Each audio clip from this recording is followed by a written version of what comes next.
Bonsoir à tous et à tous, bonsoir à tous les suiveurs et à tous les inconditionnels de Grégoire.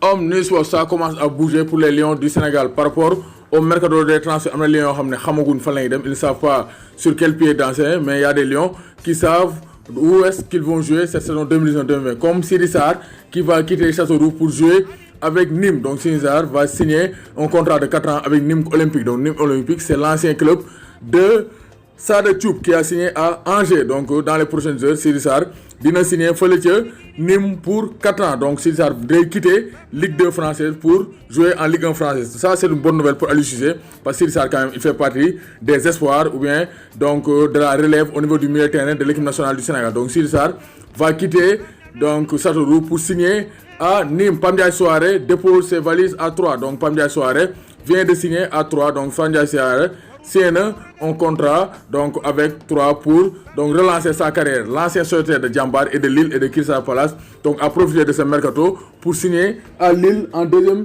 donc à 3 en deuxième division français. Arrivé en Premier League en 2015 mon accident bi moo sonal mais finalement Pape Ndiaye Souaré a réussi donc à signer à 3 donc et foofu dina mën a relancer sa carrière parce que France xam na ko bu baax te quand même pour relancer carrière il pourrait être donc une alternative au poste de latéral gauche pour Aliou Cissé. Donc Pape Ndiaye Souaré, 3 les joueurs en deuxième division français de Ismaïla Sarr, Daïdam Dourem en tout cas. Son avenir serait lié à celui de Abdoulaye Doucouré. Abdoulaye Doucouré, le défenseur international franco-malien qui évolue au milieu de terrain fële ci Watford. Donc ñoom dañuy négocier ak waa Everton pour jaay Abdoulaye Doucouré à 30 millions d'euros. Comme ça bu récupérer xaalis boobu jënde ko Ismaïla Sarr moo tax transfert Ismaïla Sarr nekk en stand-by moo tax ñu ne Ismaïla Sarr xaaral tuuti ñu liyeenti Abdoulaye Doucouré. Donc Ismaïla Sarr donc serait sur le départ pour Watford. Donc après Lille, Rennes et Everton, Monaco se positionne pour Pape Alioune Ndiaye. Donc Pape Alioune Ndiaye qui est revenu à Stoke City est bien courtisé par plusieurs clubs parce que selon yaosport.fr,